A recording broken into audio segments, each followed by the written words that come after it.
अस्सलामुअलैकुम my YouTube family, कैसे हैं आप सब। उम्मीद करती हूँ आप सब ठीक होंगे।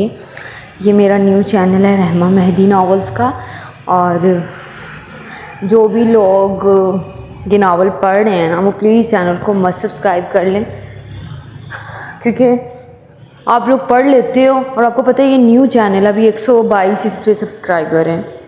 तो आप मेहरबानी करके चैनल को पहले लाजमी सब्सक्राइब कर लें। वानी गुलाब रूही रहमा खून बहा base, episode number 33 YouTube special. एक हफ़्ता पाकिस्तान रहकर वो तीनों लंदन वापस आ गए थे। वो रात 12 बजे के करीब थके हारे अपने फ़्लैट पहुंचे थे और रुस्तम थकन के सबब एयरपोर्ट से ही टैक्सी लेकर सीधा अपने फ़्लैट चला गया था।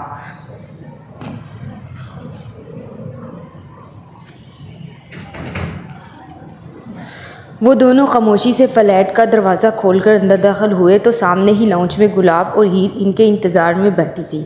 गुलाब शिद्दत से उठकर भागते हुए इन दोनों के करीब आई तो सुभान और मुराद शाह दोनों ने इसे अपने साथ लगाया था। और तभी मुराद शाह की बेताब नज़रें हीर की जानिब उठी थी, जो मुराद शाह को ही ताक रही थी।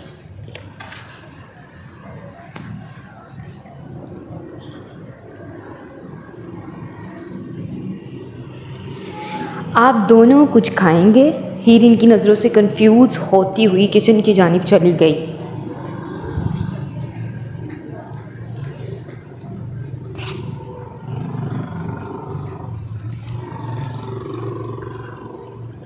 नहीं भाभी, अभी तो बहुत बहुत थकन है, बस अभी फ़िलहाल सोएंगे।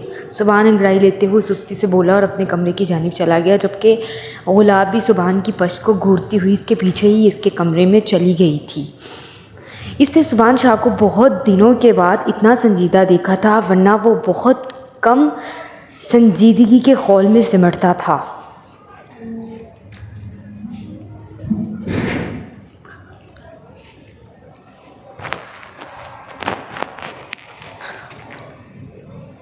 मुराद शाह हीर को किचन में देखकर इसके पीछे ही चले आए थे। हीर, जो मुराद के लिए रोटी बनाने में मसरूफ़ थी, इन्हें अपने सामने देखकर एकदम कांपी थी। जब से वो मुराद शाह के लिए फीलिंग्स महसूस करने लगी थी, तब से वो जब भी इसके करीब आए थे, इनको देखकर इसके पूरे बदन में एक बिजली सी दौड़ जाती थी।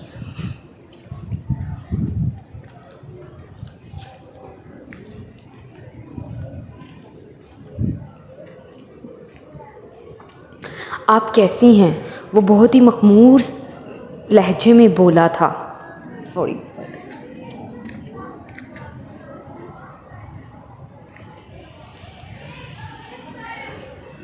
ठीक, वो मुख्तलिफ जवाब दिए अब डाइनिंग पर खाना लगाने लगी थी।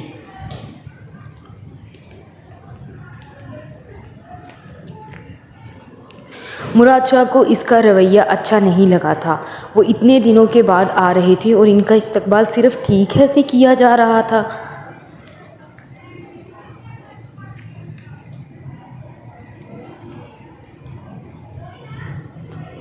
खाना खा लें, ठंडा हो रहा है। हीर इनको खोए हुए देखकर आहिस्तगी से बोली और इनकी कुर्सी घसीटकर खुद भी इनके साथ वाली कुर्सी पर बैठ गई।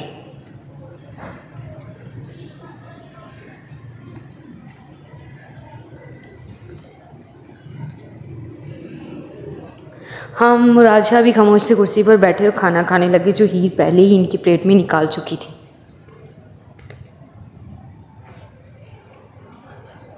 रहाब कैसी थी? हीर बहुत ही आहिस्तगी से बोली तो इसकी आवाज़ मुराद शाह बमुश्किल ही सुन पाए थे।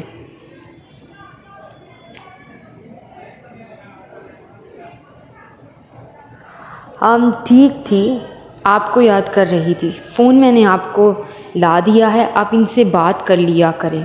मुराद इसकी जानिब देखते हुए बोले जो न जाने क्यों इन्हें उदास लगी।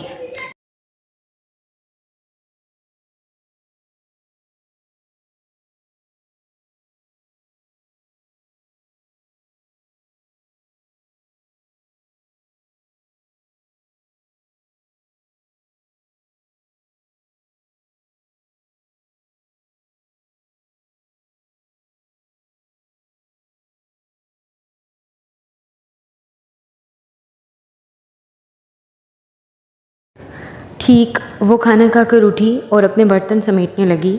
इतने में मुराद ने भी खाना खा लिया था। ओलाब ने खाना खा लिया। उन्होंने काम करती हीर से पूछा, जिसने इस बात में सर हिलाया था। वो जानते थे कि जब तक ओलाब सुबान से सारी बात नहीं पूछ लेती वो कभी भी चैन से नहीं सोएगी, और सुबह अंशरा और सुबान के निकाह को लेकर वो क्या रिएक्शन देती है इससे वो बाखबर थे। वो एक गहरी सांस लेकर कुर्सी से उठकर हीर की पश्त को घूर कर बोले थे, एक कप कॉफ़ी बनाकर रूम में ले आइएगा। वो संजीदगी से कहकर सुबान और गुलाब के बारे में सोचते हुए अपने कमरे में चले आए और सोफे पर बैठे फ़ोन देखने लगे। तो कुछ ही देर में हीर भी काफ़ी लेकर कमरे में आ गई थी।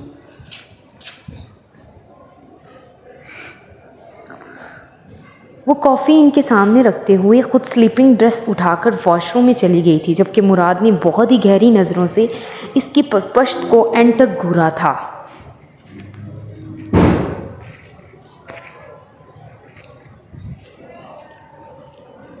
इनका दिल किया था कि वो उठते और इसको अपने अंदर भेज लेते, मगर इतनी हिम्मत इनमें कहाँ थी। वो कैसे इसको इसकी इजाज़त के बगैर छू सकते थे। वो कॉफ़ी का आखिरी कड़वा घूंट निगलकर सोफ़े से बेड पर आए। तभी वो ब्लैक सिल्क का नाइट सूट पहनकर बाहर आई तो मुराद शाह को बेड पर देखकर अपना निचला होंठ कचल कर रह गई थी। इसे समझ नहीं आ रही थी कि वो सोफ़े पर लेटे या इनके साथ लेटे, क्योंकि पेरिस में वो 2-3 दिन मसलसल बुखार की वजह से वो इनके साथ ही सोती रही थी, और अब सोफ़े पर सोने का सोचकर हीर के दिल को कुछ हुआ था। मुराद शाह ने हीर की जानिब देखकर खामोशी से साइड बल्ब बंद किया और सोने की कोशिश करने लगे। इन दोनों के दरमियान खामोश बातचीत हो रही थी, जैसे वो अपनी खामोशी से एक दूसरे को अपनी फीलिंग्स समझाने की कोशिश कर रहे हों।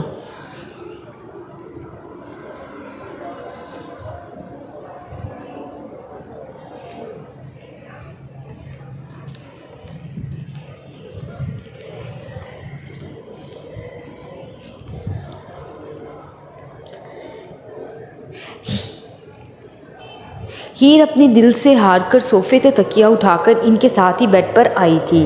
मुराद शाह एकदम हैरान हुए और करवट इसकी जानिब बदलकर बहुत ही प्यार से इसको देखने लगे, जो बहुत ही महवियत से हाथों को मॉइस्चराइज़र करके लेटी थी। तभी इसकी निगाहों का तसादुम मुराद शाह की निगाहों से हुआ था। कुछ लम्हे यूं ही वो एक दूसरे की आंखों में देखते रहे थे। नाइट बल्ब की रोशनी में इन दोनों के चेहरे पर इन दोनों के प्यार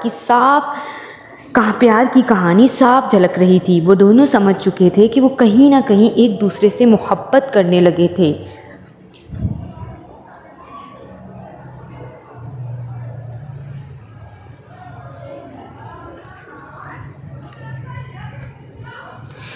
हीर ने इनको बहुत ही प्यार से देखते हुए खामोशी से इनकी जानिब से करवट बदलकर अपनी आंखें मूंद ली थीं।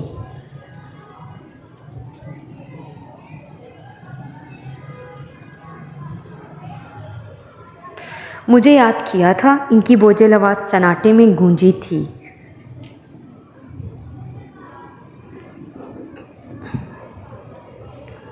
इनके सवाल पर हीर की धड़कनें रक्स में मुब्तला होने लगी थी।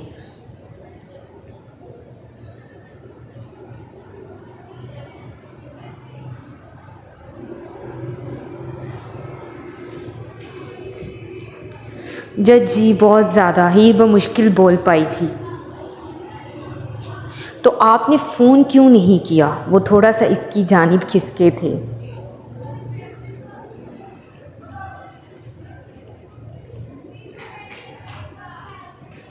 मेरे पास फ़ोन नहीं था, वो मध्यम से लहजे में बोली।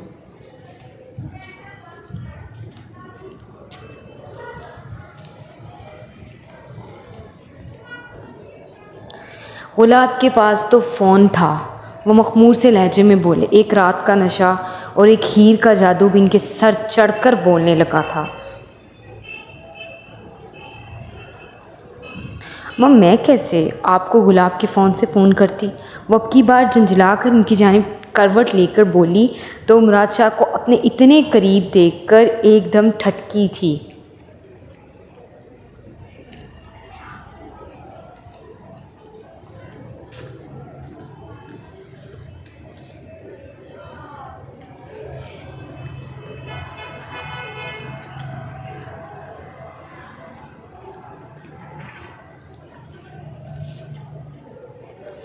मुराद शाह जो किसकर इसके बेहद करीब आ गए थे, अब हीर के करवट लेने पर इनका दिल ऐसे जैसे किसी ने मुट्ठी में जकड़ लिया हो। हीर शर्म से लाल पड़ती हुई इनसे दूर खिसकने लगी तो उन्होंने इसकी कमर में हाथ डालकर नरमी से इसे अपने साथ लगा लिया था और हीर कांपते हुए दिल के साथ इनके सीने में अपना सर छुपा गई थी।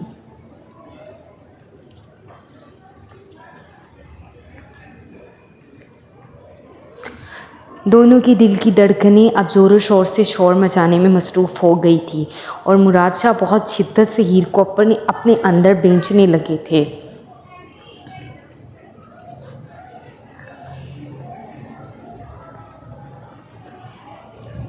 मुझे पहली बार किसी की जुल्फ़ों के साए में आकर चैन मिला है, वरना मैं नहीं जानता था कि ऐसे एहसासात भी दुनिया में होते हैं जो एक मजबूत मर्द को अपने अंदर दबोच लेते हैं।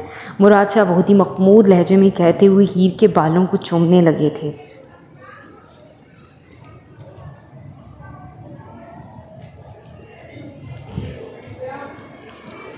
इनके लमस पर और इनकी बात पर हीर का सांस उलझा था। इसकी धड़कनें ऐसे पागल हो रही थी जैसे न जाने सीने में क्या तूफान आ गया हो।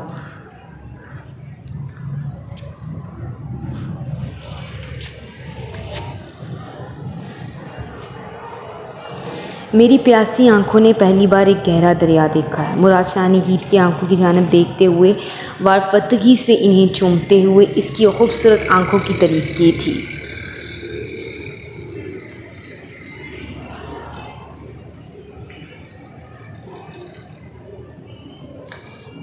हीर इनके लमस पर घबराई थी।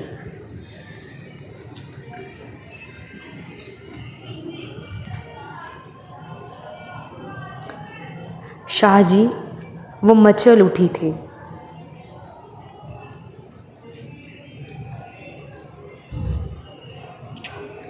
मुझे बोलने दे प्लीज़। मुराद शाह ने इसके मुंह पर हाथ रखकर इसको कुछ भी बोलने से मना किया था।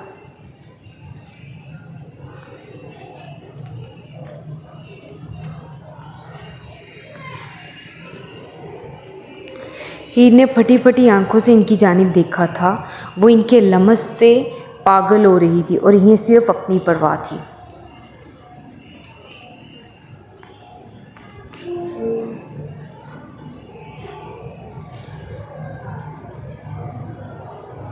मेरा दिल है कि तुम मेरे लिए दुल्हन बनो और फिर मेरे नाम की मेहंदी इन खूबसूरत से हाथों पर सजाओ।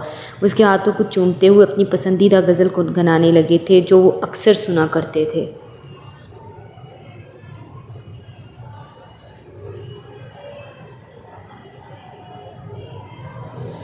प्यार किसे कहते हैं, ये एहसास हुआ है पहली बार। मेरे दिल में मीठा मीठा दर्द उठा है पहली बार।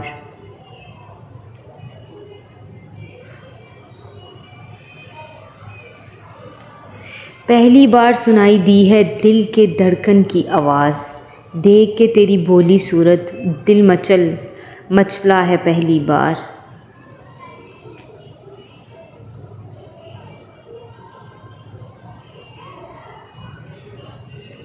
पहली बार तरस आया है इसको मेरी हालत पर।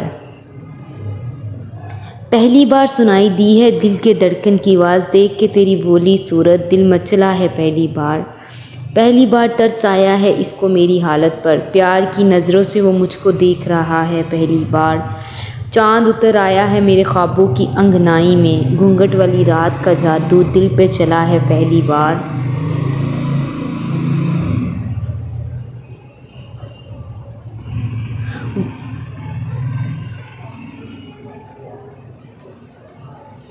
वो मखमूर से लहजे में बोलते हुए इनके चेहरे पर अपनी मोहब्बत के निशान छोड़ने लगे थे और हीर भी इनके खूबसूरत हज़ार पर जैसे इनकी लमस में खोने लगी थी। ये लमस बहुत खूबसूरत है, ऐसे जैसे वो किसी नाजुक गुड़िया को छू रहे हों। इतनी एहतियात से इसे लगा कि अगर वो इसे थोड़ी सी भी तकलीफ़ देंगे तो वो शीशे की मानंद टूट जाएगी।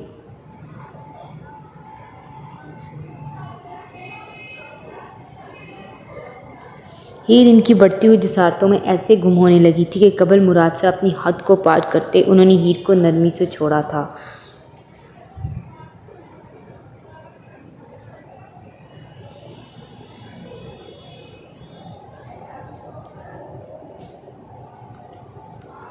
सॉरी, वो बेहद शर्मिंदगी से बोले और उठकर बैठे वो बहुत शर्मिंदगी से बोले, उठकर बैठे और बेड ग्राउंड से टेक लगाकर आंखें मूंद गए थे। क्यों? हीर जैसे परेशान सी हुई, इसे खौफ भी आया कि शायद ओहद का सोचकर वो इससे दूर हुए थे।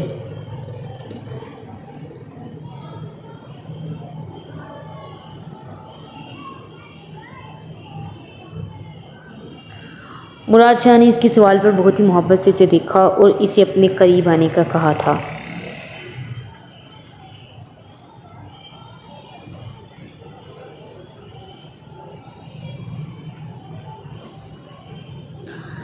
यहाँ आओ। वो इसे किसी बच्चे की तरह ट्रीट कर रहे थे और वो है भी बहुत छोटी थी, सो वो नहीं चाहते थे कि वो एकदम से अपनी हद पार करते। वो पहले इसके साथ एक दोस्ती का रिलेशन बनाना चाहते थे, इसे समझाना चाहते थे, इसके साथ हंसना चाहते थे, इसके साथ बहुत बहुत सारी बातें करना चाहते थे और फिर वो इसे हमेशा के लिए अपने अंदर समेट लेना चाहते थे।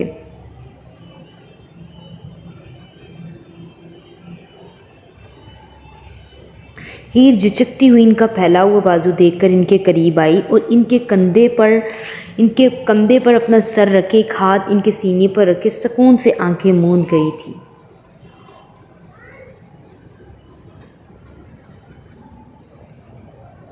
मैं चाहता हूँ कि तुम मेरे लिए दुल्हन बनो और फिर मैं तुम्हें छूऊं। मुझे तुम्हें दुल्हन के रूप में देखना है। मुराद शाह अपने बेलगाम जिस्मों को बहुत ही मुश्किल से सुलाते हुए मखमूर से लहजे में बोले।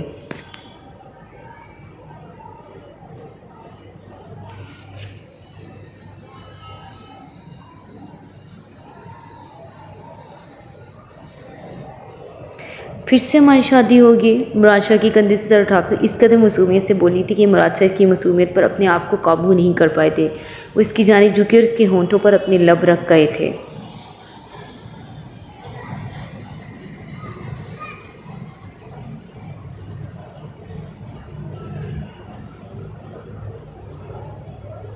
ये जो इसके लिए बिल्कुल भी तैयार नहीं थी, वो एक बार फिर अपनी होश खो गई थी।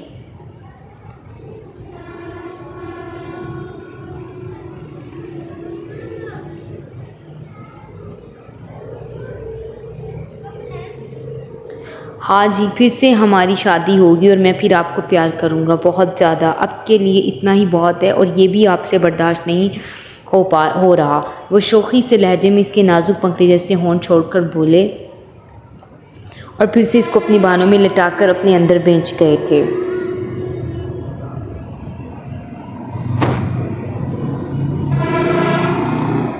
शाहजी, ऐसी बात कौन करता है? वो शर्म के मारे इसके सीने पर अपने हाथ के मुक्के बरसाने लगी थी।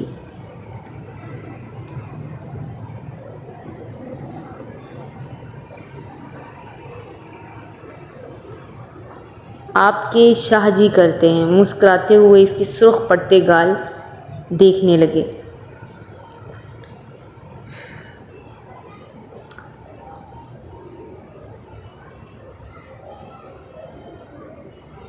वो भी एकदम इनकी बात पर शौक सी हंसी और इनके सीने में सर छुपा गई, जबकि मुराद शाह इसको अपने अंदर बेंच अब सुकून से सोने लगे थे।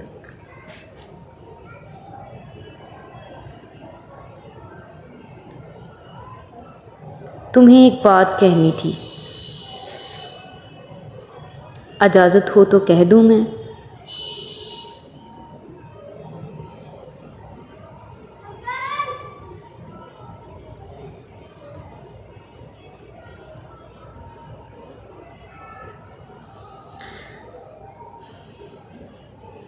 ये भीगा भीगा सा मौसम, ये तितली, फूल और शबनम,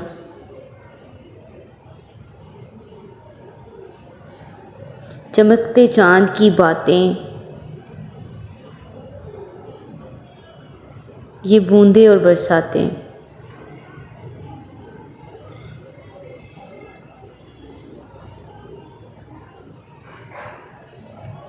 ये काली रात का आंचल, हवा में नाचते बादल,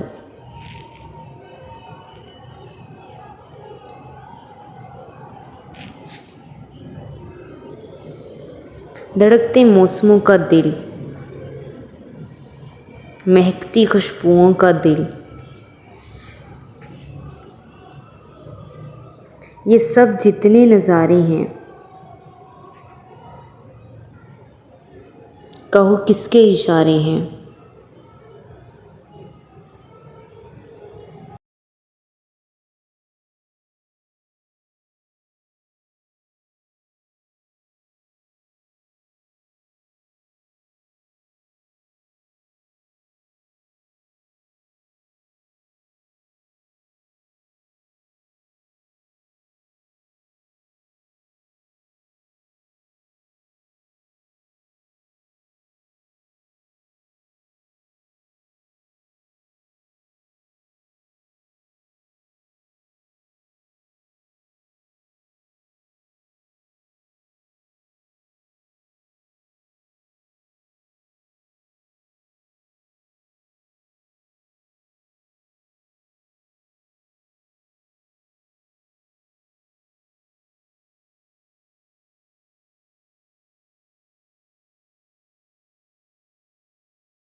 रुस्तम आते ही शावर लेने चले गया और शावर लेकर वो बाहर आया तो शिंदी से कहीं नहीं दिखी थी। इसको आए हुए 1 घंटा हो चुका था, मगर वो ना तो अपने कमरे में थी और ना ही कहीं बाहर। इस दिन के वाक़ये के बाद रुस्तम ने इसे लेट नाइट जॉब करने से मना कर दिया था, लेकिन वो बाज नहीं आई थी और इसकी यही आदत रुस्तम को बहुत बुरी लगती थी। वो वही करती जो इसे करना होता था। रुस्तम ने टाइम देखने के लिए अपना फ़ोन निकाला तो रात के 2 बज रहे थे। इसने शिंदी को कॉल की तो दूसरी जानब फ़ौरन कॉल पिक कर ली गई थी। तुम आ गए हो, वीरानी से छूटते ही बोली। तुम कहती हो तो वापस चला जाता हूँ, वो झल बुनकर बोला था। मैं कहूँगी तो क्या तुम चले जाओगे, वो भी इसके अंदाज में बोली थी।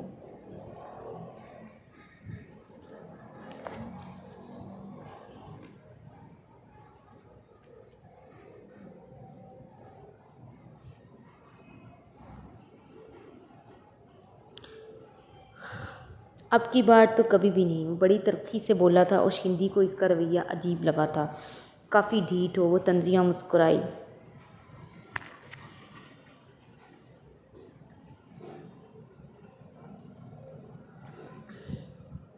तुम्हारी सोच से भी ज़्यादा।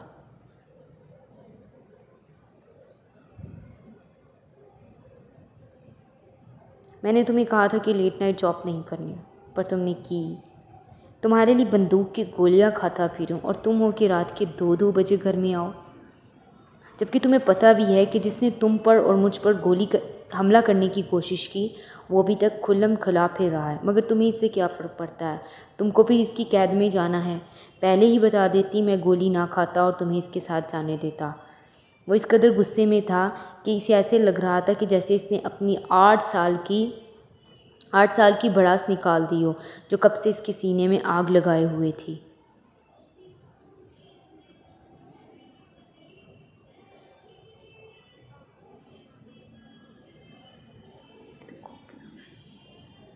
Shut up mister Rustam Khanzada, job करना मेरी मजबूरी है और अगर तुमने बचा लिया तो मुझ पर बार बार सांझा उठाकर मुझे शर्मिंदा मत करो।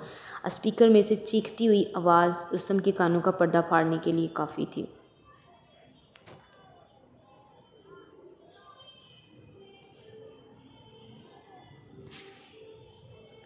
जॉब करना मजबूरी है, वो बड़े अफसरदा लहजे से बोला था।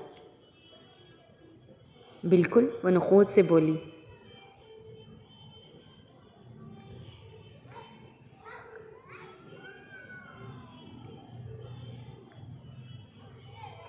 मैं तुम्हारा शोहर हूँ और जब तक तुम मेरे निकाह में हो तुम्हारी हर ज़रूरत को पूरा करने का फ़र्ज़ मुझ पर है। मैं तुम्हारी हर ज़रूरत को पूरी करूँगा, मगर तुम्हें इसके लिए लेट नाइट जॉब छोड़नी होगी। तुम जानती हो मैंने कभी भी किसी को किसी भी चीज़ से मना नहीं किया और किसी को मना करना भी नहीं चाहिए।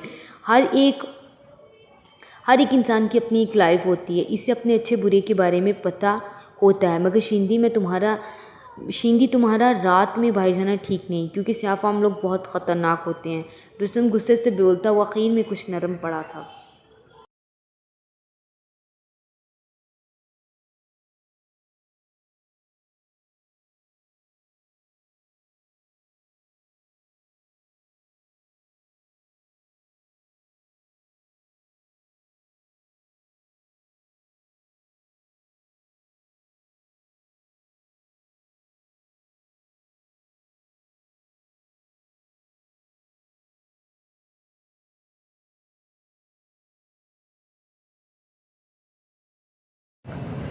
पहली बात तो रुस्तम, मैं पुलिस में इस आदमी की रिपोर्ट दर्ज करवा चुकी हूँ, और दूसरी बात तो मेरे शौहर नहीं हो जो तुम मेरी ज़रूरत को पूरा करके मुझ पर एहसान करोगे। मैं अपने लिए काफ़ी हूँ। शिंदी दो टक लहजे में तिल्की से बोलकर फ़ोन बंद करके रुस्तम बहुत ही गुस्से से बंद फ़ोन को घूरने लगा था। आज तक शिंदी की मैं नहीं गई थी, उन्हें जाने खुद को समझती क्या थी। रुस्तम संजीदगी से सोचते हुए उठा और थका हारा बेड पर आया था, तभी बाहर शोर की आवाज़ आई थी। वो बेड से उठा और कमरे से बाहर गया, जहाँ सामने शिंदी अपना हैंड बैग रखकर किचन में गई थी।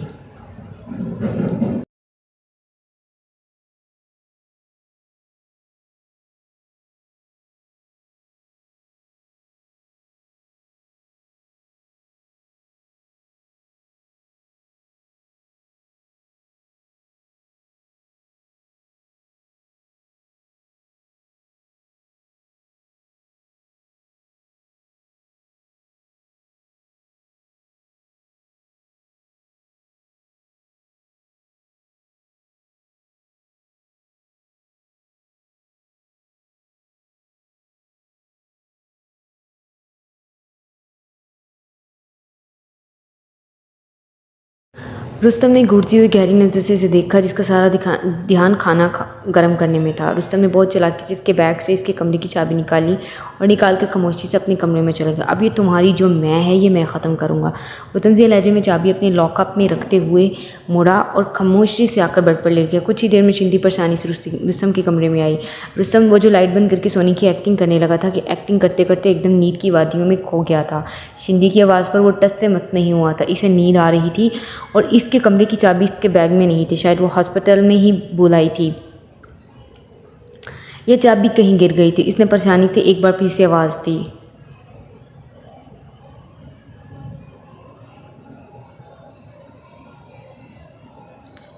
रुस्तम अब की बार आवाज़ ऊंची थी, मगर मुकाबले को कोई होश नहीं था, तो वो कैसे इसकी आवाज़ सुन लेता।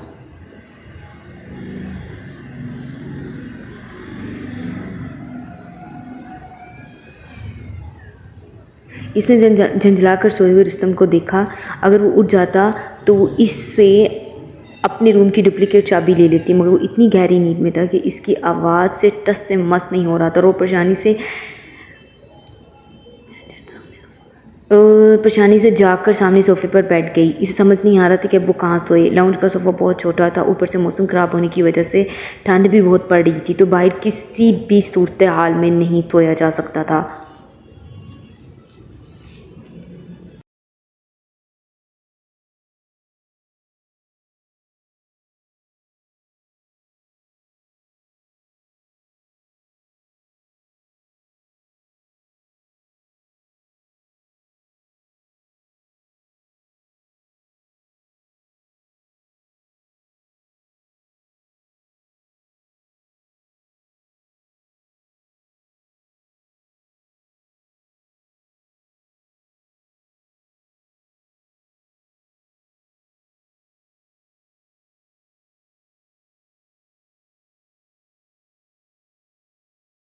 शिंदी बेचैनी से उठी और रुस्तम के बेहद करीब आकर इसके चेहरे की जानिब झुकी, तो एकदम इसकी गहरी नज़र इसके सामने चेहरे पर पड़ी थी। ये वो चेहरा था जिसे 9 सालों से मुसलसल चाहता आ रहा था।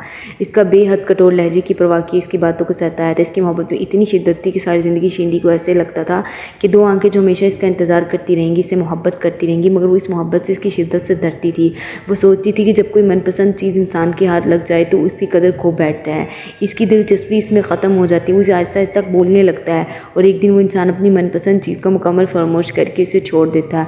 वो सोचो कि था गहराइयों में रुस्तम के चेहरे को देख रही थी, तभी अपने साथ किसी की मौजूदगी को महसूस करके रुस्तम ने आहिस्तगी से अपनी नींद से बड़ी आंखें खोली थी।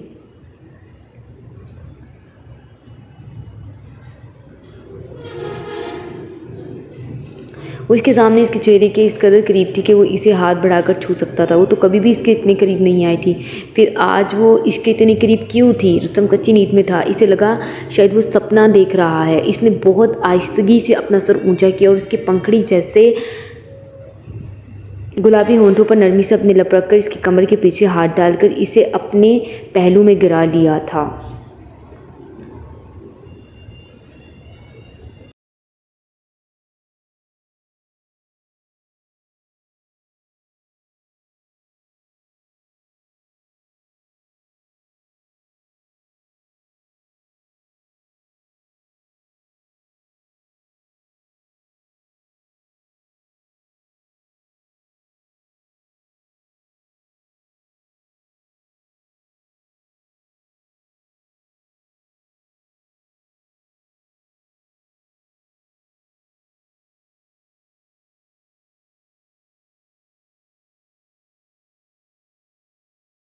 शिंदी जो ख्वाबों की दुनिया में पहुंची हुई थी, वो इस अचानक हमले के लिए बिल्कुल भी तैयार नहीं थी। समझ तो इसे तब लगी थी जब रुस्तम बहुत ही शिद्दत से इसके होंठों को छोड़कर इसके चेहरे को छूने लगा था।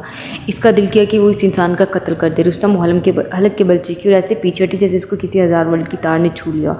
रुस्तम जो न जाने इस हकीकत को सपना समझ बैठा था, वो इसके चीखने पर खुद भी चीख कर सहम गया था। वो सोच भी नहीं सकता था कि इसने हकीकत में इसे किस किया था।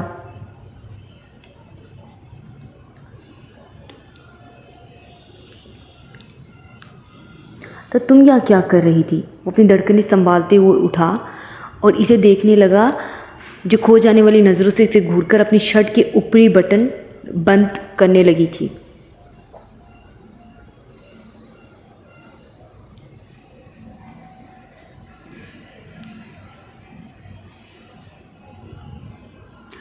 ओह सॉरी, मुझे लगा मैं ये सब ख्वाब देख रहा हूँ। मेरा यकीन करो। उसके पास सोफे पर आया जो अब रोने लगी थी।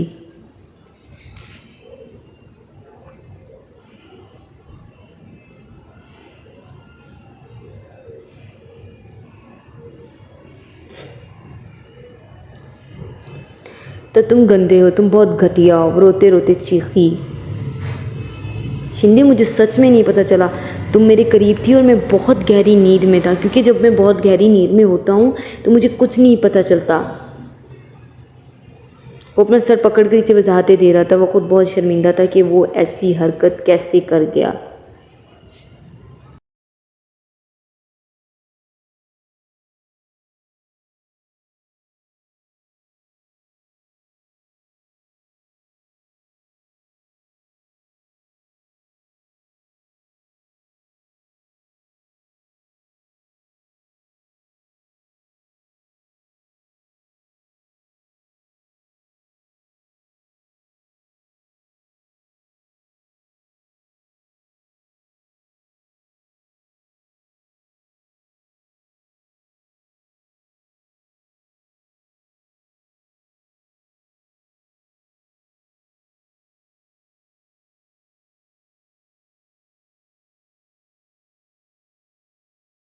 ओ तो तुम मेरे बारे में इतने गंदे ख्वाब देखते हो? शिंदी जैसे फटी और उससे दूर हुई। ख्वाब देखे नहीं जाते, ख्वाब आते हैं। वो अब की बार गुस्से से एक एक लफ्ज़ दबाते हुए बोला और शिंदी इसका गुस्सीला लहजा देखकर खामोश हो गई। गलती सारी इसकी थी। वो इसके इतने करीब क्यों गई थी? वैसे तो मेरे इतने करीब क्या कर रही थी? वो बहुत ही दंदिया लहजे में कहकर वहाँ से बेड पर आया था। इसके दिमाग से इसका लम्स नहीं जा रहा था। न जाने कितनी मुश्किलों से इसे अपने जज्बात को काबू में किया था। कुछ भी नहीं, मैं तुम्हें जगा रही थी। वो मैं अपनी चाबी हॉस्पिटल भूला आई हूँ, और जो तुम्हारे पास मेरे रूम की डुप्लीकेट चाबी थी वो दे दो, मुझे सोना है। वो इसे नज़रें चुराते हुए बोल रही थी।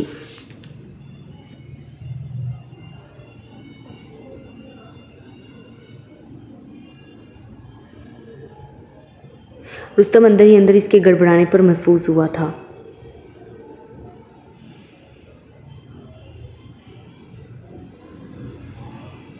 वो चाबी तो मुझसे भी गुम हो गई थी, इसने बहुत ही भोलेपन से जवाब दिया था।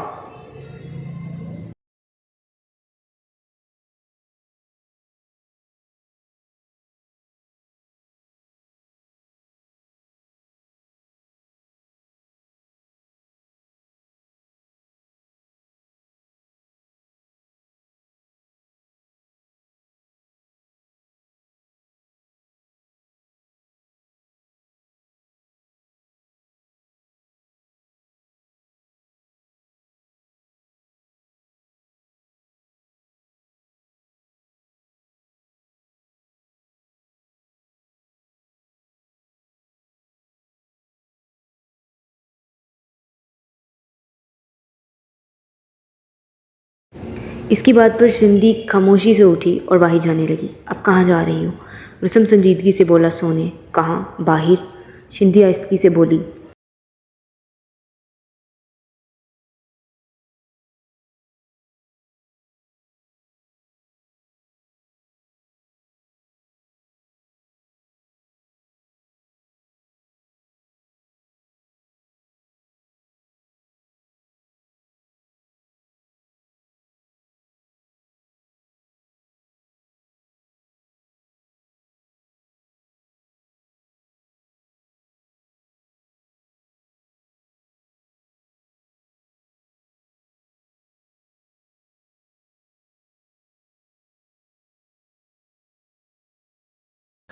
पर बाहर तो ठंड है। वो हैरान हुआ। तो कहाँ सोऊं? तुम्हारे सर पर? वो गुस्से से पटी। नहीं, यहाँ मेरे साथ। वो शौक हुआ तो शिंदी से घूर कर दरवाज़ा ज़ोर से बंद करके बाहर चल गई। आज ठंड में मजे लो। उसको उनसे कहते हो तकिया अपनी बहानों में लिए शिंदी और अपनी किस के बारे में सोचने लगा था। कितने ही फैसले किए पर कहाँ रुक सका हूँ मैं। आज भी अपने वक़्त पर घर से निकल पड़ा हूँ।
फ्रांस से एक प्रोजेक्ट के लिए कॉल आई थी जो 2-3 महीनों पर मबनी थी, और अगर वो प्रोजेक्ट 2 या 3 माह में हासिल कर लेता तो इसका शुमार एशिया के मशहूर बिजनेसमैन में होना था। सो मुस्तफ़ा कमाल की रात में ही कॉल आ गई थी कि वो फ्रांस आकर इस प्रोजेक्ट पर काम करना शुरू कर दे। उनके हुक्म पर वो आज रात की फ़्लाइट से फ्रांस से आ रहा था।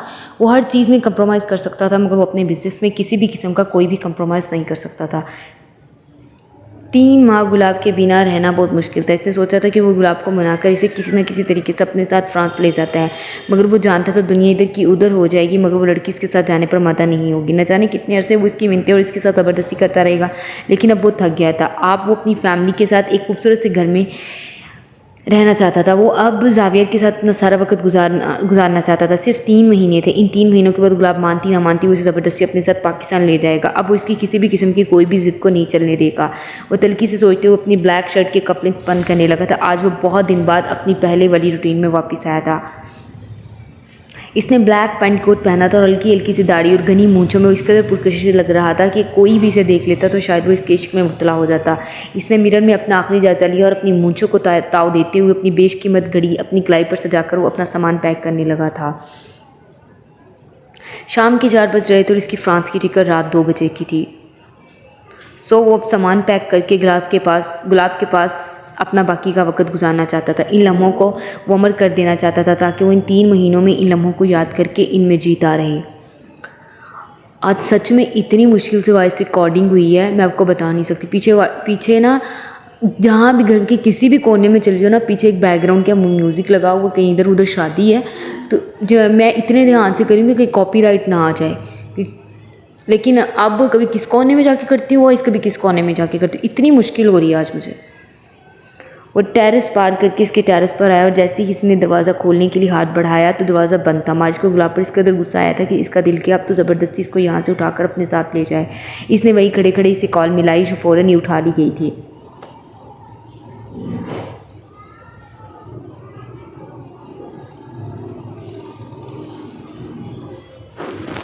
कहाँ हो तुम? वो छूटते ही गुस्से से बोला था।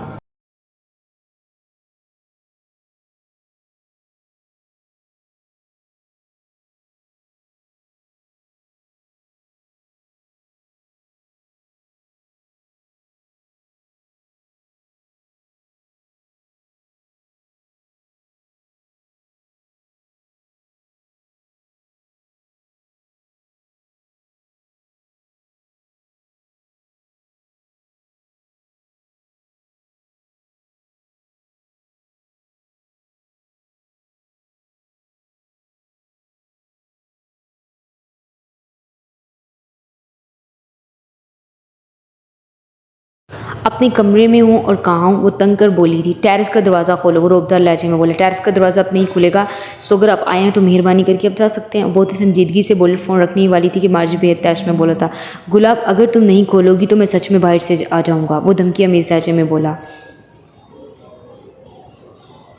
आ जाए, मैंने कौन सा आपको मना किया। वो बहुत ही सुकून से बोलकर फिर एक दफ़ा मार्ज को गुस्से में मुब्तला कर गई थी।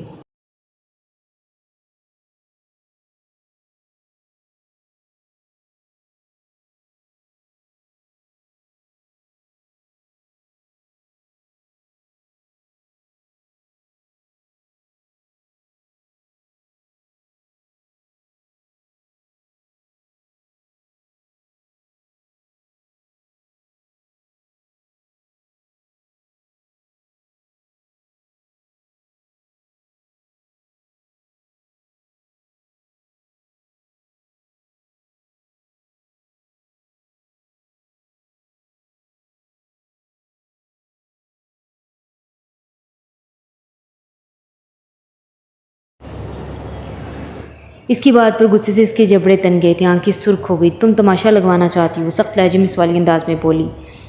अगर आपका दिल है तो सवाली अंदाज में बोला, अगर आपका दिल है तो लगा ले, मगर आपका तमाशा यहाँ नहीं जाने वाला। वो भी इसके ही लहजे में तड़क कर बोली थी। ओके वेट करो, मैं आ रहा हूँ। मार्ज जिस कदर गुस्से से बोला था कि गुलाब एकदम डरी थी, मगर इसने इसे रोका नहीं था। इसे बाहर से आने का कहकर वो फ़ोन रख दिया था। आज सुबान और मुराद दोनों घर में थे, सो वो अब ये सारा तमाशा यहीं पर स्टॉप कर देना चाहती थी।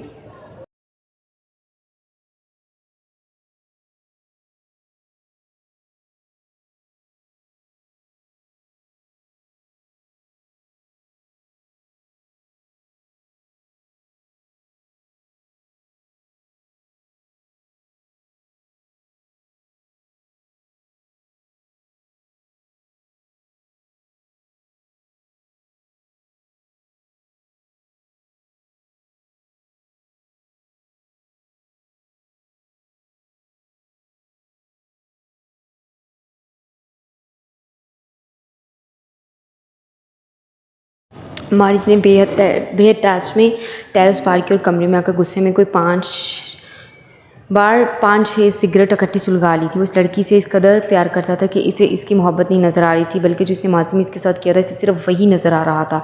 इसे सख्ती से अपनी आंखें बेच ली थी। अभी वो अंशरा की टेंशन से बाहर नहीं आया था। इस लड़की ने फिर इसे टेंशन में मुब्तला कर दिया था। वो खामोशी से हाथ जली सिगरेट ज़मीन पर फेंकते हुए खड़ा हुआ और इस सिगरेट को गुस्से से अपने बूट तले मसलते हुए अपने कमरे से बाहर निकलते हुए फ्लैट से बाहर आया था और साथ ही गुलाब के फ्लैट की डोरबेल बजाई थी। कुछ ही देर में दरवाज़ा खुला तो दरवाज़ा खोलने वाला सुबान शाह था। सुबान मारी जुजानज़ादी को अपने दरवाजे के सामने देखकर एकदम चौंका और गुस्से से पागल होने को हुआ था।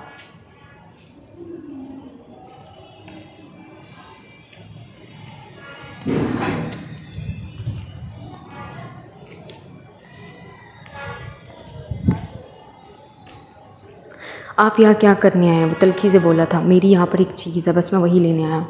वो ज़बान के सुर्ख चेहरे की जानब देखते हुए तंज़िया मुस्कुरा कर बहुत ही सुकून से बोला।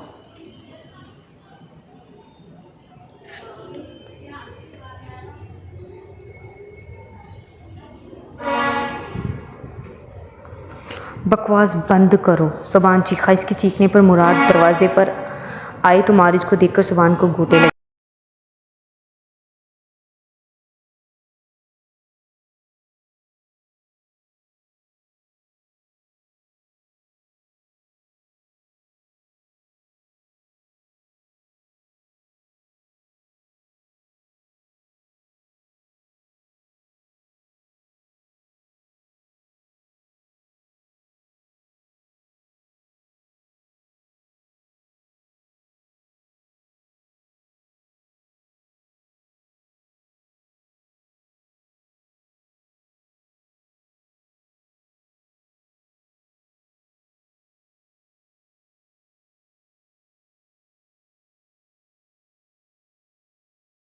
को इनकी बेरुखी देखकर इतना गुस्सा आया था कि वो हैरान थे कि उन्होंने अंदर आने का नहीं कहा था, बल्कि दरवाजे पर खड़े खड़े इसे इंटेरोगेट करना शुरू कर दिया था। सुबान अंदर आ जाओ, मुराद संजीदगी से बोले और सुबान मारिज को घूरते हुए गुस्से से अंदर चले गए। अंदर आ जाओ, उन्होंने मारिज को देखकर संजीदगी से कहा और मारिज खामोशी से अंदर चला आया।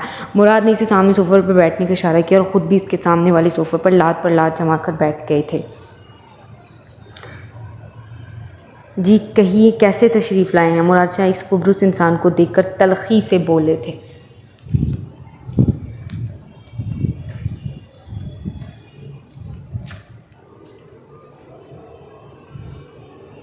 मैंने आपसे कहा था मुराद साहब कि पिछली बातों को भूलकर हमें माफ़ कर दें, मगर आपने हमें माफ़ नहीं किया। लेकिन मैं फिर एक बार आपसे माफ़ी मांगता हूँ। मारिज बहुत ही आदी से कैसे अपना माथा मसलने लगा था। इसका दिल धड़क रहा था कि कहीं वो फिर से इनकार ना करते।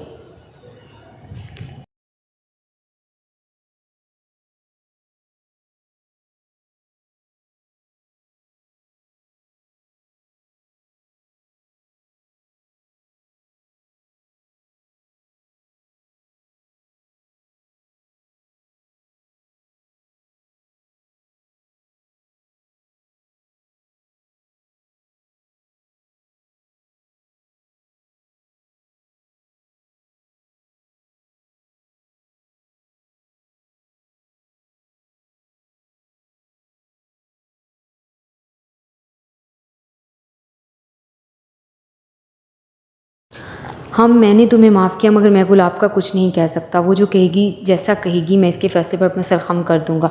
सो बार बार माफ़ी मांग कर मुझे शर्मिंदा मत करो। उन्होंने बहुत ही संजीदगी से जवाब दिया। वो नहीं चाहते थे कि वो इस इंसान को और सज़ा देते।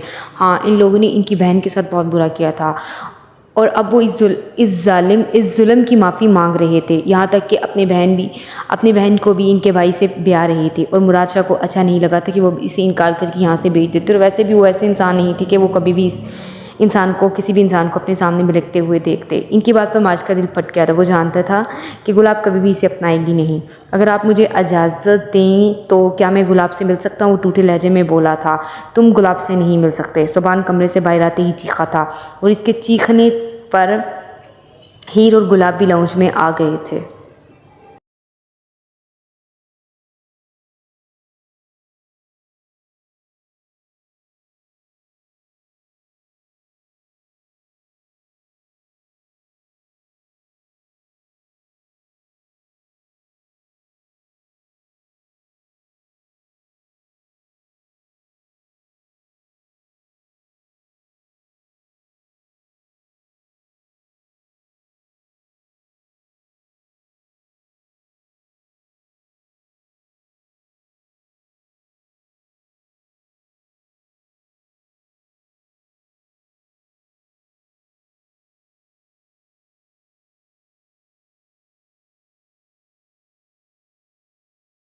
इसकी आवाज़ पर मारिज एकदम उठा था और अपने सामने गुस्से से भरे सुबान शाह को देखकर इसके पीछे खड़ी गुलाब को घूरने लगा था। वो मेरी बीवी है और मैं जब चाहूँ इसे मिलूंगा। इतनी हिम्मत है तो रोक लो। मारिज का ज़बत छलका था और वो भी इसके लहजे में हलक के बल चीखा था।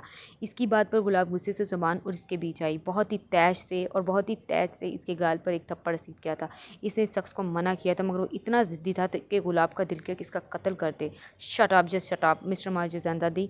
गुलाब इस कदर ज़ोर से चीखी कि वो वहाँ खड़ा हर नफूस हैरत से पागल होने को होता। मारिज का दिल इसकी इस बदतमीज़ी और इसकी बेइज्जती पर खून के आंसू रोने लगा था।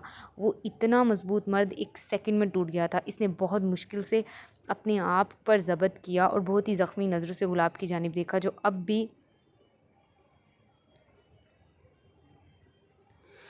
इसे खा जाने वाली नज़रों से घूर रही थी।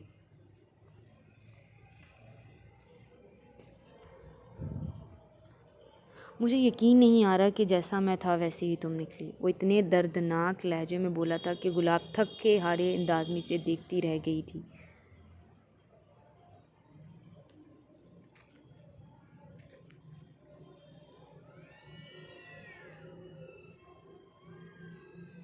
मैं माज़रत ख़्वाह हूँ कि मैंने आप लोगों को डिस्टर्ब किया। वो सबके सामने हाथ जोड़ते हुए बोझल दिल से फ्लैट का दरवाज़ा खोलकर बाहर चल गया और पीछे खड़ी गुलाब का दिल जैसे एकदम किसी ने अपनी मुट्ठी में दबोचा था।